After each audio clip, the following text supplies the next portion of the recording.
discussing here today is using dyads. Dyads are little pieces of the chords from within a given key. And today we're going to look at the key of G. The key of G consists of 7 chords, each chord rooted on a note from the G major scale. G, A, B, C, D, E, F sharp, and G. The scale can be played in multiple places, and so can the chords from that key. G, G, so on and so forth. So we're going to take a look at specific chord inversions from the key of G. A chord inversion is just the arrangement of the notes in the chord. We're going to be looking at chords that are stacked from the 3rd to the 5th to the root. So we're looking at what's called the first inversion chords. So the root note is on the high E string, and even if the theory doesn't make too much sense to you, just stick with me. We can also use our ears and we can use our eyes to see the shapes and try and use this in our playing.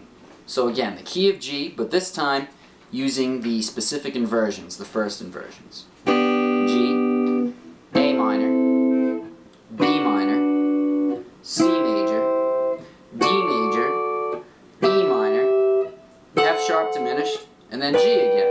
And you can notice it follows that do, re, mi, fa, sol, la, ti, do. Do, re, mi, fa, sol, la, ti, do. Well, the chords follow that melody because they're all stacked a specific distance from each other whenever we move up. That's called our chord scale, our G major chord scale. G major, A minor, B minor, C major, D major, E minor, F sharp diminished, and then our G major chord again. So the frets are 4th fret, 3rd, and 3rd for the G. Again, our root note is down here. For the A minor, we bar fret 5. For the B minor, we bar fret 7. And this is only on the G, B, and E strings, your 3 highest strings. Then we go to the C major chord, which is fret 9, 8, and 8. Then we move that up a whole step to D. Then we bar fret 12 for E minor. And then F sharp diminished. It's the only one that doesn't use either the major shape or the minor shape that keeps repeating itself. The F sharp diminished starts at the 14th fret from the 1st string. That's fret 14, 13, and then 14. And then the octave of our G major chord. So again, G major, A minor, B minor, C major, D major, E minor, F sharp diminished, and G. So using dyads, I'm using little 2-note pieces of these chords. I can either use 2 notes from the 3rd and the 2nd string. Here it is, just using those notes.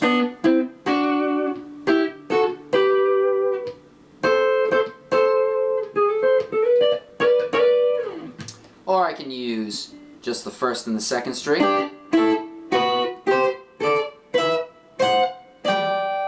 Or I can use the 3rd string and the 1st string.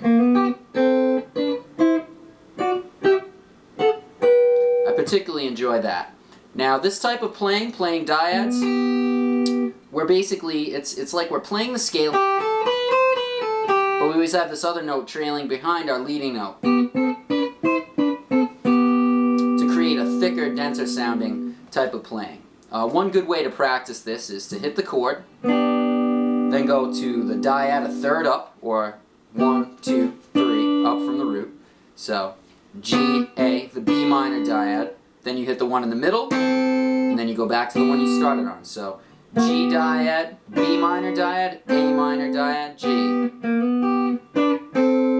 Then do the same thing with A. You hit the A minor dyad, the C major dyad, the B minor, and then the A minor again.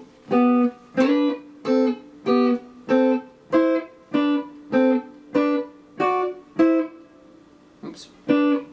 And so on and so forth. And this just helps you kind of target those notes and learn how to get back to the chord that you're playing over. So if someone's playing a G chord, an A minor, this is a great technique for if you're comping, or not comping, but filling in the cracks between vocal lines. So someone does a vocal melody and then you fill in. You don't want to do some ripping crazy solo or anything while they're singing, so you choose something a little more laid back. And you can get pretty aggressive with it and do some other types of stuff. But just knowing different chord shapes, you know, what the chords are, and knowing the surrounding notes from the scale or the surrounding notes from the chord scale can help you really achieve some different types of sounds. Another way to do this is to take the chord and just embellish that chord with surrounding tones from the scale. So knowing more scale positions also helps. And just learning them surrounding, say, a basic 3-note shape. You can take these 3-note shapes, first learn how to do your dyads. Might take a little while, but it's going to sound good when you're done. It's really easy. Hey, a G major chord. And you can use any of the dyads over it too. You don't just have to use, you know, the G major dyad and the one a third up and the one in between. You can use all of them. G major.